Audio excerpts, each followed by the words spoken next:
प्यारे बच्चों, अब हम अध्याय 12 विद्युत एनसीईआरटी क्लास 10th साइंस के अभ्यासगत प्रश्न में 18वां प्रश्न जो कि पेज संख्या 248 पर है और अंतिम प्रश्न भी है इस चैप्टर का, उसको देखते हैं। यह प्रश्न है, निम्नलिखित को स्पष्ट कीजिए।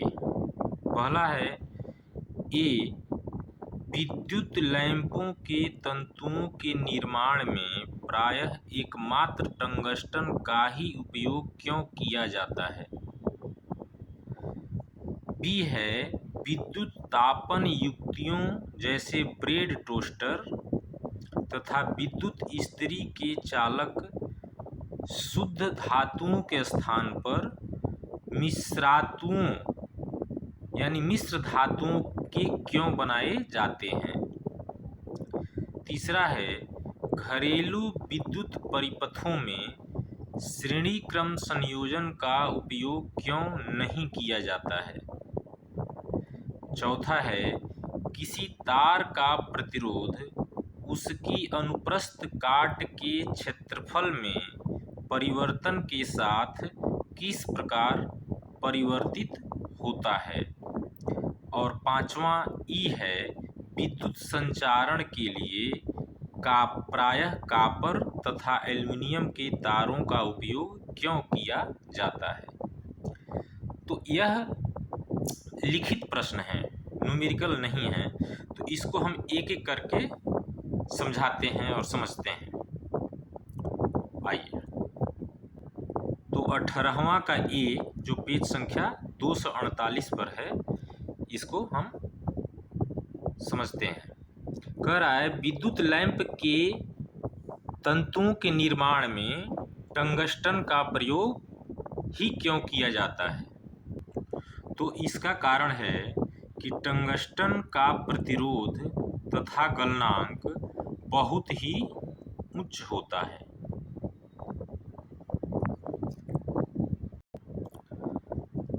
तो प्रतिरोध और गलनांक जब बहुत ही अधिक होता है तो प्रतिरोध के अधिक होने पर ऊष्मा बहुत अधिक निकलती है, जिसके कारण तंतु जो है वह चमकने लगता है और प्रकाशित हो जाते हैं। दूसरा है कि इसका गलनांक लगभग 3400 डिग्री सेंटीग्रेड के करीब होता है, यानी उतने उसके पहले ही यह श्वेत प्रकाश देने लगता है। तो इस कारण से हम इसका उत्तर ये लिख देंगे, टंगस्टन का प्रतिरोध तथा गलनांक बहुत ही अधिक होता है, जिससे अधिक ऊष्मा, इस तरह से हम इसको लिख देंगे, जिससे अधिक ऊष्मा उत्पन्न होती है और तंतु चमकने लगता है।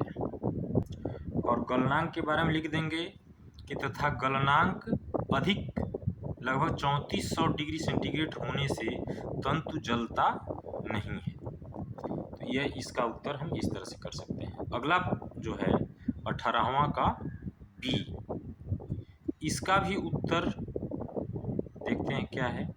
18वां का बी है, विद्युत तापन युक्तियों जैसे ब्रेड टोस्टर। आपने देखा होगा, ब्रेड को वो करने के लिए, सेंकने के लिए एक युक्ति होती है जिसको हम ब्रेड टोस्टर कहते हैं। और विद्युत इस्त्री, कपड़े को प्रेस करने के लिए विद्युत इस्त्री का प्रयोग किया जाता है। तो इनके लिए जो चालक होते हैं शुद्ध धातुओं के स्थान पर मिश्र धातुओं के क्यों बनाए जाते हैं। तो इसका भी कारण बेटा ये है कि शुद्ध धातुओं के गलनांक जो होते हैं, यदि उन्हीं के मिश्र धातु को बना दिया जाए तो मिश्र धातुओं के गलनांक से बहुत ही कम होते हैं। इसके कारण जो टंगस्टन के कारण है कि टंगस्टन के तंतु ही बल्ब में लगाए जाते हैं, उसी तरह से उसमें मिश्र धातुओं के कॉइल या जो चालक धातुएं होती हैं उसको यूज करते हैं। तो इसको क्या लिखेंगे इसमें भी, तो इसको हम ऐसे लिख देंगे कि विद्युत तापन युक्तियों जैसे ब्रेड टोस्टर तथा विद्युत इस्त्री के चालक शुद्ध धातुओं के स्थान पर मिश्र धातुओं के इसलिए बनाए जाते हैं क्योंकि मिश्र धातुओं की प्रतिरोधकता उनके अवयवी तत्वों से अधिक होता है। अवयवी तत्व मतलब जिस तत्वों से मिश्र धातुएं बनी हैं, उन धातुओं की प्रतिरोधकता से मिश्र धातुओं की प्रतिरोधकता अधिक होती है, और प्रतिरोधकता अधिक होने से उसमें ऊष्मा अधिक प्राप्त होती है। इस कारण से हम इसके चालक को मिश्र धातु का बनाते हैं। अब 18C यह पूछ रहा है कि घरेलू विद्युत परिपथों में यानी हमारे घरों में श्रेणी क्रम संयोजन का उपयोग क्यों नहीं किया जाता है। आप जानते हो कि हमारे घरों में जितने भी उपकरण विद्युत के लगे रहते हैं वह सभी के सभी समांतर क्रम में जुड़े रहते हैं, अर्थात पार्श्व क्रम में जुड़े रहते हैं। तो यही पूछ रहा है कि श्रेणी क्रम में क्यों नहीं करते हैं उसका।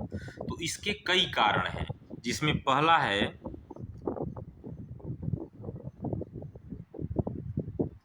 श्रेणी क्रम में प्रतिरोध का बहुत अधिक होना।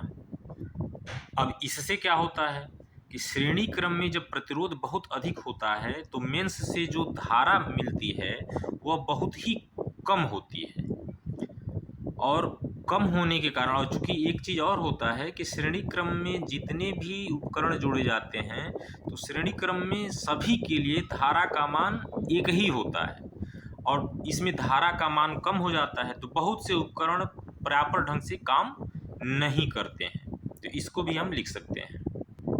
तो इसके कारण में लिख देंगे कि श्रेणी क्रम में प्रतिरोध का बहुत अधिक होना, जिससे धारा बहुत कम प्राप्त होती है, और अलग अलग शक्ति के उपकरण समुचित ढंग से कार्य नहीं करते हैं। तो ये पहला कारण हो गया। दूसरा कारण है कि सभी उपकरणों में वोल्टेज समान प्राप्त नहीं होता। आप जानते हो ना कि श्रेणी क्रम में वोल्टेज अलग अलग होता है, धारा एक समान होती है लेकिन वोल्टेज जो है अलग अलग होता है। तो एक कारण ये भी होगा कि सभी उपकरणों के लिए वोल्टेज समान नहीं होता है, जिसके कारण वो उपकरण ढंग से काम नहीं करते। तो सभी युक्तियों में विभवांतर का समान न होना। तीसरा कारण क्या है? इसमें तीसरा कारण है कि श्रेणी क्रम में स्विच का एक होना, यानी श्रेणी क्रम के लिए एक ही स्विच होता है जिससे कि सभी युक्तियां, पूरे घर के जितने भी उपकरण हैं एक साथ काम करेंगे, या नहीं तो एक साथ बंद हो जाते हैं। तो सभी युक्तियां एक साथ कार्य करती हैं या बंद हो जाती हैं। चौथा कारण क्या हो सकता है? चौथा कारण हो सकता है, तो यह हो सकता है चौथा, कि किसी एक उपकरण के खराब होने पर सभी बंद हो जाते हैं। क्यों? क्योंकि एक ही तार से जुड़े रहते हैं, तो एक उपकरण खराब होगा तो वहाँ से धारा कट जाएगी, और जितने भी उपकरण उससे जुड़े हुए हैं श्रेणी क्रम में वो सब के सब बंद हो जाते हैं। तो इस तरह से ये चार कारण हैं जिसके कारण हम घरों में जो परिपथ होता है उसको हम सभी युक्तियों को पार्श्व क्रम में संयोजित करते हैं, श्रेणी क्रम में संयोजित नहीं करते। फिर से इसको दोहरा लें। पहला है प्रतिरोध का अधिक हो जाना, दूसरा है सभी युक्तियों में विभवांतर जो है समान नहीं होता है, श्रेणी क्रम में स्विच एक ही होता है, तीसरा हो जाएगा, और चौथा हो जाएगा कि एक उपकरण के खराब होने पर सभी उपकरण बंद हो जाते हैं।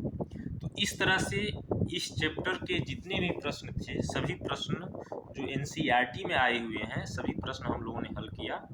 इसको आप पुनः दोहराएंगे और फिर अगला चैप्टर आगे के वीडियोज में हम हल करेंगे, उसके क्वेश्चंस जो हैं उसको हम हल करेंगे।